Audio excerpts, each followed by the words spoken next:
আলহামদুলিল্লাহ। হযরত ইবনে মাসউদ রাদিয়াল্লাহু তাআলা আনহু হতে বর্ণিত, রাসূলুল্লাহ সাল্লাল্লাহু আলাইহি ওয়াসাল্লাম বলেছেন, সর্বশেষ ব্যক্তি যে জান্নাতে প্রবেশ করবে সে জাহান্নাম হতে বের হওয়ার সময় একবার চলবে, একবার সম্মুখের দিকে ঝুঁকে পড়বে এবং আরেকবার আগুন তাকে জ্বলসে দেবে। অতঃপর যখন সেই দুজকের সীমানা অতিক্রম করে আসবে তখন তার দিকে তাকিয়ে বলবে, বড়ই কল্যাণময় সেই মহান রব যিনি আমাকে তোমা হতে মুক্ত দান করেছেন। নিশ্চয়ই আল্লাহ তাআলা আমাকে এমন কিছু দান করেছেন যা আগের ও পিছনের কোনো ব্যক্তিকে তা প্রদান করেননি। অতঃপর তার সম্মুখে একটি বৃক্ষ প্রকাশ করা হবে, তখন সে বলবে, হে আমার রব, আমাকে ওই গাছটির কাছে পৌঁছে দিন যাতে আমি তার নিচে ছায়া হাসিল করি এবং তার ঝর্ণা হতে পানি পান করে।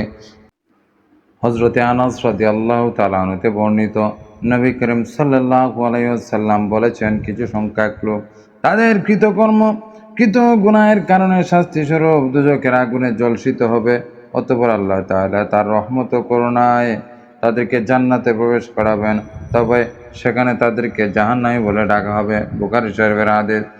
হযরতে আব্দুল্লাহ ইবনে মাসউদ রাদিয়াল্লাহু তাআলা আনহু হতে বর্ণিত, তিনি বলেন, রাসূলুল্লাহ সাল্লাল্লাহু আলাইহি সাল্লাম বলেছেন, জাহান্নাম হতে সর্বশেষ মুক্তিপ্রাপ্ত এবং সর্বশেষ জান্নাতে প্রবেশকারীকে আমি খুব ভালোভাবেই চিনি। সে এমন এক ব্যক্তি যে হামাগুড়ি দিয়ে দুজগতে বের হয়ে আসবে। আল্লাহ তাআলা বলবেন, যাও তুমি জান্নাতে প্রবেশ করো। সে ধারণা করবে যে তা পরিপূর্ণ হয়ে আছে।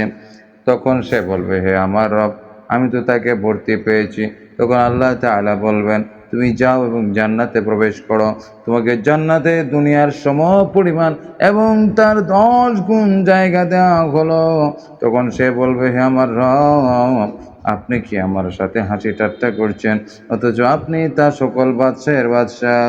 হযরত ইবনে মাসউদ রাদিয়াল্লাহু তাআলা আনহু বলেন, আমি দেখলাম এই কথাটি বলে রাসূলুল্লাহ সাল্লাল্লাহু আলাইহি সাল্লাম এমনভাবে হাসলেন যে তার মাড়ির দাঁত পর্যন্ত প্রকাশ হয়ে পড়ল।